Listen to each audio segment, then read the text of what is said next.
করে। ভালো গাট হেলথ এই জন্য জরুরি কারণ নাম্বার ওয়ান হচ্ছে আমরা যদি গাট হেলথ খারাপ থাকে, আপনি যে খাবার খাচ্ছেন সেই খাবারটা ভালো করে ডাইজেশন হবে না, ডাইজেশন না হলে ভালো করে আপনার শরীরে অ্যাবজর্পশন হবে না, আর অ্যাবজর্পশন না হলে আপনি এনার্জি পাবেন না, আপনি যে খাবারটা খাচ্ছেন সেটা বৃথা যাবে।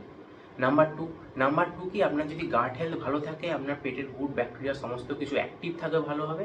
অ্যাক্টিভ যদি তারা থাকে তাহলে কি করবে, তারা বিভিন্ন রকম যে খারাপ ব্যাকটেরিয়া যেগুলো আমাদের খাবারের মাধ্যমে পেটে প্রবেশ করছে সেগুলোর বিরুদ্ধে ভালোভাবে লড়তে পারবে, ডিফেন্স করতে পারবে।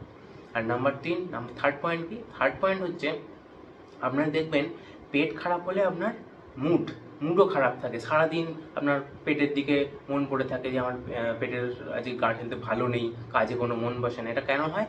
এটা হচ্ছে আপনার যে পেটে গুড ব্যাকটেরিয়াগুলো আছে তারা যদি অ্যাক্টিভ থাকে তাহলে আপনার শরীরে সেরোটোনিন বলে একটা হরমোনের সিক্রেশন হয়। সেই হরমোন কী করে, আমাদের মুডকে ভালো রাখতে সাহায্য করে।